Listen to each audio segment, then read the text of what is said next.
Paris est déjà en vacances, c'est pas possible quoi. 2 points pris sur les 2 matchs. Guingamp, Amiens, 2 buts encaissés, c'est pas arrivé à Paname, franchement, depuis 2 ans. Bon, ça fait quand même couillon dans les stats. Eux qui visaient, enfin du moins, les médias disaient que Paris visait les 100 points. Bah c'est cramé de toute façon pour cette année en tout cas. Salut à tous, footeuses et footeux de la famille, c'est Thomas. Fin du match entre Amiens et le PSG dans ce match d'ouverture de la 36e journée. C'est bientôt la fin. Il restera plus que 2 matchs après. Pouh, alors, le sprint final est lancé.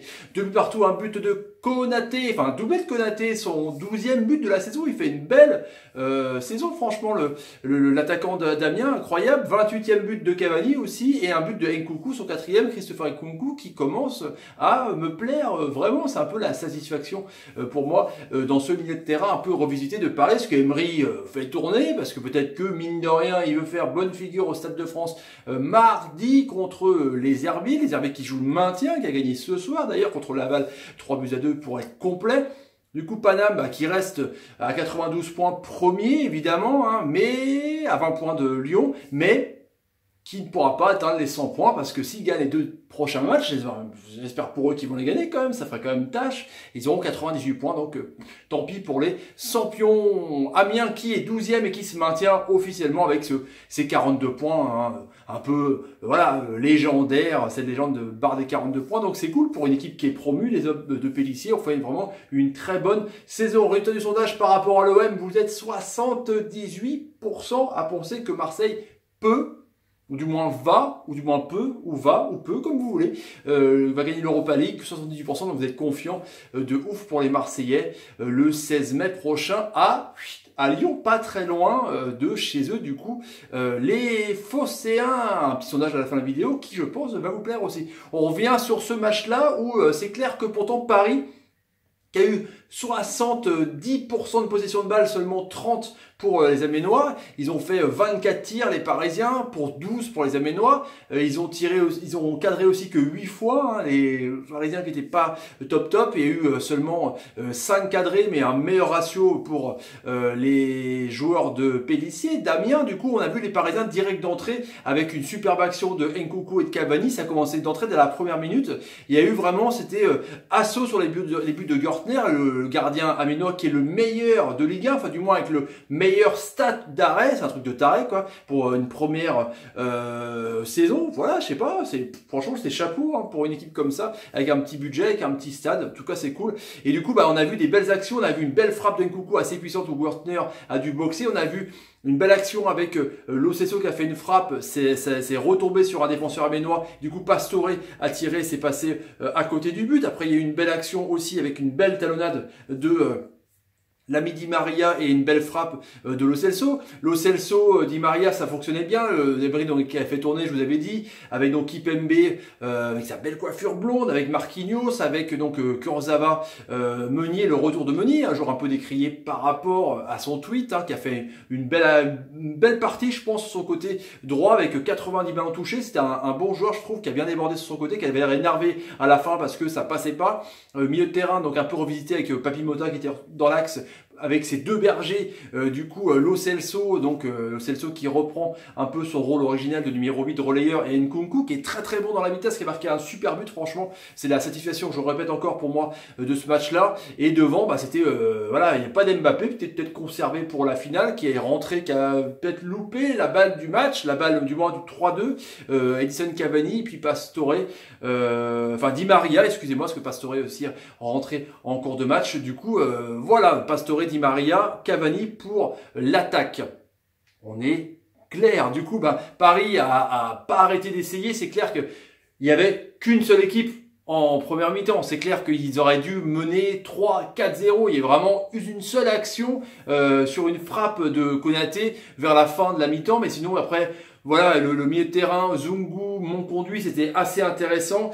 Kakuta qui était vraiment derrière les attaquants avec Manzala, donc Konaté qui est vraiment intéressant, qui est puissant, hein, qui me fait vraiment penser à un attaquant voilà, assez à John Utaka de l'époque, hein, pour ceux qui l'ont connu à Rennes. C'est-à-dire qu'un attaquant qui à la fois qui est puissant, qui à la fois qui est assez technique, qui peut se retourner vite en pivot, parce qu'il a fait une belle frappe en pivot justement dès la reprise de deuxième mi-temps. En tout cas, il est vraiment intéressant. Et Cornet, donc, était longtemps blessé, qui est revenu. Du coup, c'est une belle équipe qui a vraiment bien tenu physiquement, avec Dibassi et Ademon dans l'axe devant Gortner. Donc, c'était vraiment assez intéressant. C'était une équipe combative du coup à la mi-temps. Je vous dis, il peut y avoir beaucoup plus, quoi, mais visiblement ça l'a pas fait. Il y a eu juste donc cette action à la 30e minute.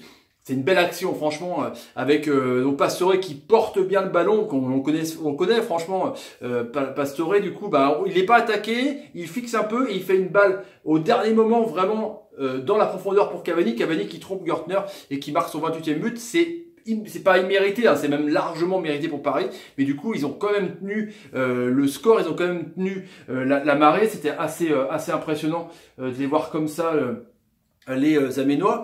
Et du coup, bah, deuxième mi-temps, là c'était complètement le contraire. On a vu une belle début, mais énorme d'Amiens, parce que j'ai une théorie quand même que Guingamp était maintenu. Guingamp pouvait prétendre, s'ils avaient tenu le 2-0 au Parc, pourquoi pas viser l'Europa League. C'est un peu compliqué pour eux. Amiens était décomplexé parce que mine de rien, même s'ils n'avaient pas les 42 points, ils étaient aussi maintenus. Et du coup, on voit que quand ces équipes-là, ou quand t'as pas la peur des points, la peur de perdre, quand tu joues vraiment pour rien à la fin de la saison, et ben du coup, tu arrives à bousculer cette équipe de Paris, mais c'est assez impressionnant. Donc à voir que c'est peut-être une bonne leçon pour Paris de voir que quand il y a des équipes concernées qui mettent pas le bus, qui jouent crânement leur chance, que Guingamp a joué crânement sa chance, là Amiens pareil a vraiment ouvert le jeu, même s'il n'y a pas la possession de balle, hein, et il y a 650 passes pour Paris, hein, évidemment, moins de 300 passes pour Amiens qui est resté vraiment dans son camp mais qui partait en contre très vite avec Manzala, Konaté. Du coup, bah, c'est assez intéressant de voir ce comportement des équipes qui se lâchent contre Paname en fin de saison, qui ne jouent plus rien. Et du coup, bah, il y a eu cette belle action du coup avec une récupération en profondeur sur Konaté après un corner. Du coup Konaté embarque Kipembe vraiment sur le côté. C'est le même genre de but, hein.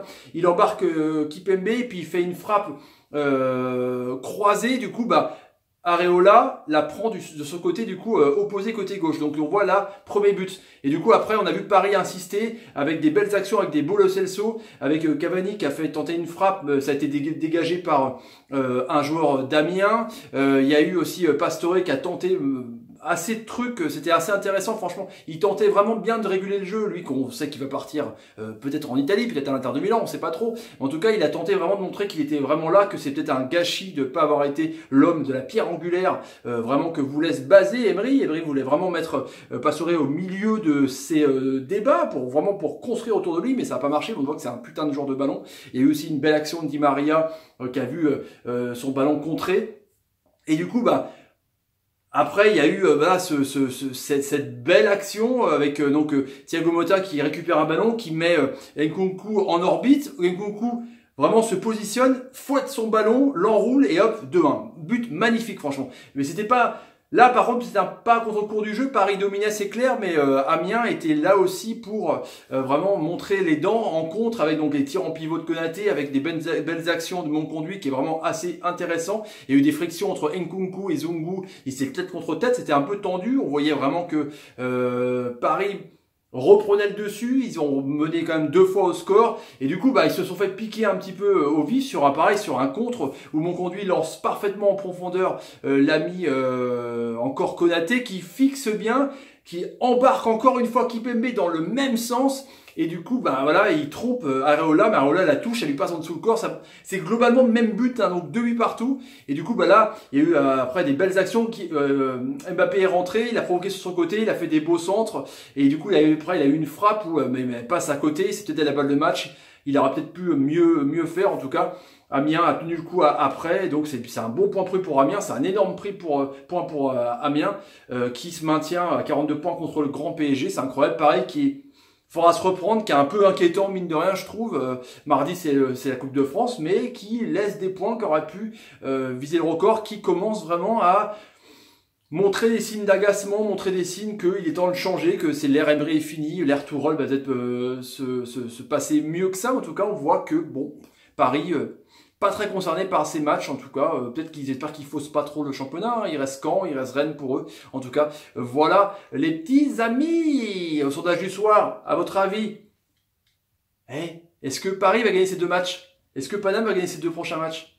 On répondra demain. Bah ouais, c'est clair. Allez, les amis, je vous laisse. Salut, salut, salut, salut, salut, salut. C'est bizarre que Paris lâche des trucs. C'est quand même...